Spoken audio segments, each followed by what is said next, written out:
اللهم آمين. الحمد لله رب العالمين والصلاة والسلام على رسوله الكريم.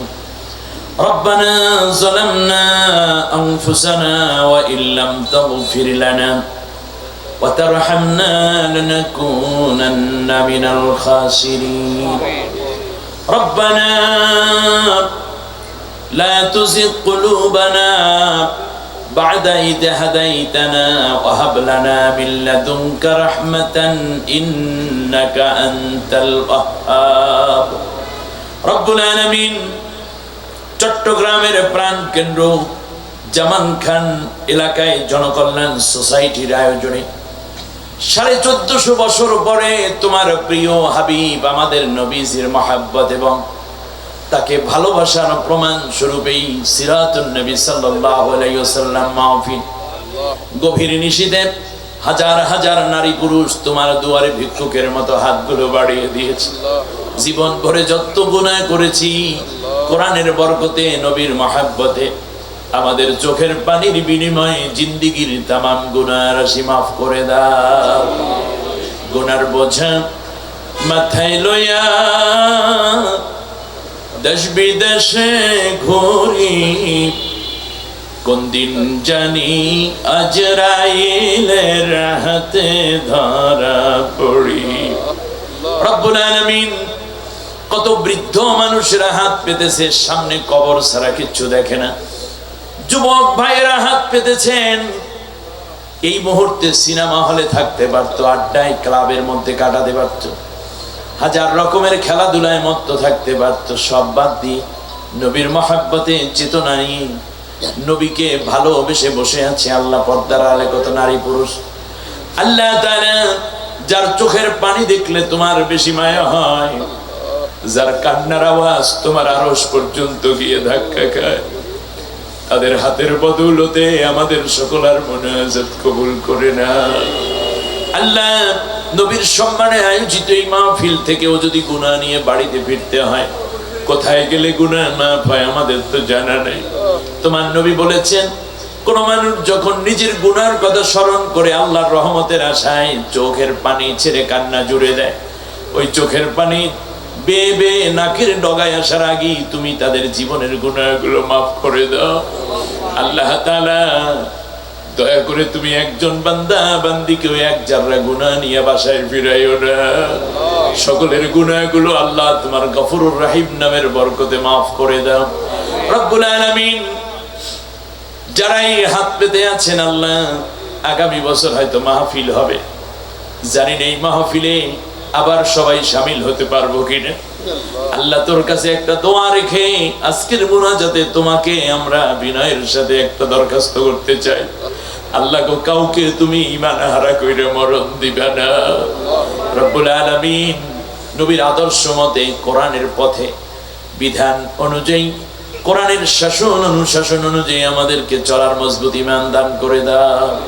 আল্লাহ তাআলা কোরআনের কথা যারা বলছেন, কোরআনের পথে চলছেন, নির্যাতিত নিপীড়িত হচ্ছেন, আল্লাহ তুমি তাদের উপর রহম নাজিল করে দাও। আল্লাহ এই জাতির জন্য তাদেরকে রাহবার বানায়া দাও, জাতির জন্য তাদেরকে আল্লাহ তুমি নেতা হিসেবে মঞ্জুর করে নাও। আল্লাহ তাআলা সওয়াবগুলো নবীজির রওজা মুবারকে পৌঁছে দাও।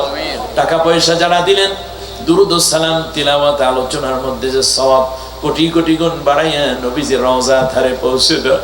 আল্লাহ তোর কাছে একটা দোয়া করি, ওই নবীজির কথা শুনে যাদের বুকের মধ্যে ঠুকরে কান্না এসে যায়, চোখ দিয়ে পানি ঝরে, জীবনে একটা বারের জন্য হলেও নবীজির রওজা না দেখাইয়া তোমার ঘর জিয়ারত না করাইয়া কাফনের কাপড় পরাইও না। আল্লাহ তাআলা तमाम দুনিয়ার মাটির নিচে যত মুমিন মুমিনাত সকলের আরহে সওয়াব পৌঁছে দিও।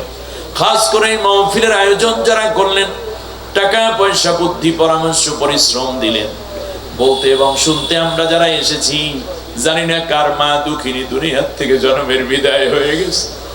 আল্লাহ রাত যতই গভীর হয়, দরজার কিনারে দাঁড়ায়া সবচেয়ে আগে যেই মানুষটি দরজার নক করার আগেই খুলে দেওয়ার জন্য দৌড়ে আসেন, তিনি তো মা। আল্লাহ আমাকে গর্ভধারণ করতে গিয়ে, প্রসব করতে গিয়ে মা জীবনের ঝুঁকি নিয়েছে। আল্লাহ আজকে ঘর আছে কিন্তু মা কইয়া ডাক দিলে যার কেউ আর জবাব দেয় না। ঈদের দিন কত সন্তান তার মাকে কত গিফট করে, কত কিছু দেয়। যার মা নাই সে তো চোখের পানি ছাড়া কিচ্ছু দিতে পারে না। আল্লাহ সন্তান হারা মাই মজলিসে যারা, প্রত্যেকের মাকে তুমি জান্নাতের মেহমান বানায়া দাও।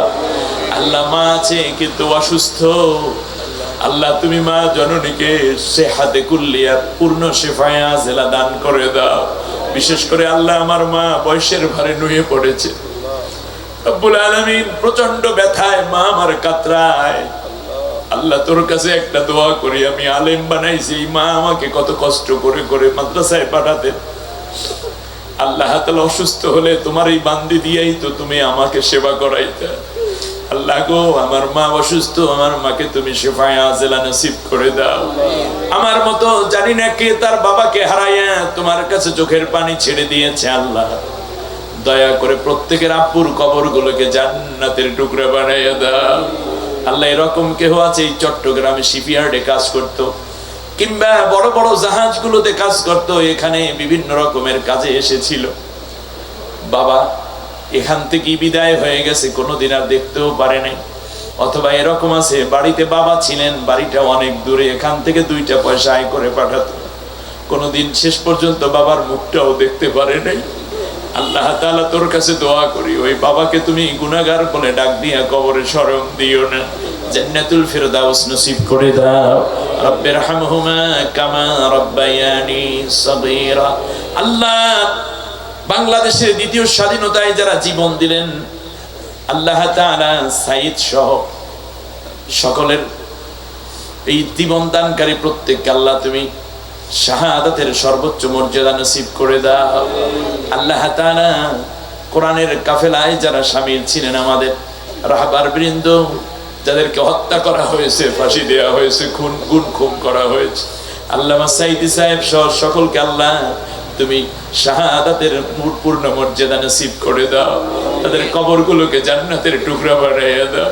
কত মানুষের ওয়াজ শুনি আল্লাহ, ওই কণ্ঠটার মধ্যে তুমি এমন মায়া দিয়েছিলা, এত সুন্দর করে তোমার কথাগুলো বুঝাইয়া দিতে। আল্লাহ গো, কত মানুষের কথা শুনি, কিন্তু ওই রকম পরাণ জুড়ানো কথা কেউ আর বলতে পারে না। আল্লাহ বাংলাদেশে তুমি সাইদি দাও, প্রত্যেক জনপদে তুমি আল্লামা সাইদি দিয়ে ভরপুর করে দাও। আল্লাহ বাংলাদেশ ইসলামী হুকুমত প্রতিষ্ঠার জন্য যত প্রতিবন্ধকতা আছে দূর করে দাও। আল্লাহ বাংলাদেশে তুমি কোরআনের রাজ কায়েমের জন্য আমাদের সবাইকে শক্তি এবং বুদ্ধিমত্তা দান করে দাও। কোরআন যারা সহ্য করতে পারে না, আল্লাহ তুমি ওমরের মতো তাদেরকে কোরআনের সাথী বানায়া দাও। আল্লাহ তাআলা যারা সৎ পথে আছেন সকলকে ঐক্যবদ্ধভাবে চলার তৌফিক করে দাও। আল্লাহ কিয়ামত পর্যন্ত এই মাহফিলকে তুমি কায়েম ও দায়েম করে দাও। জালেমদেরকে আল্লাহ তুমি এই দুনিয়া থেকে মুছে দাও। হেদায়েত না থাকতে আল্লাহ তুমি শেষ করে দাও। ফিলিস্তিনের মুসলমান সহ নির্যাতিত মুসলিমদের উপরে তুমি হামিম ও নাসির হয়ে যাও। মরণ যেদিন আসবে আল্লাহ, কোরআনের কথা বলছি, কোরআনের পথে চলছি, এমন অবস্থায় শাহাদাতের মাউত নসিব করে দিও। ইন্তেকালের সময় কলিজার টুকরা সন্তান কিংবা ভালো আলেম দ্বারা সূরা ইয়াসিন কানে শুনাই আরামের মরণ দিও। সকলের জবান থেকে ওই কঠিন মুহূর্তে জারি করে দিও, লা ইলাহা ইল্লাল্লাহু মুহাম্মাদুর রাসূলুল্লাহ। আসসালামু আলাইকুম ওয়া রাহমাতুল্লাহ।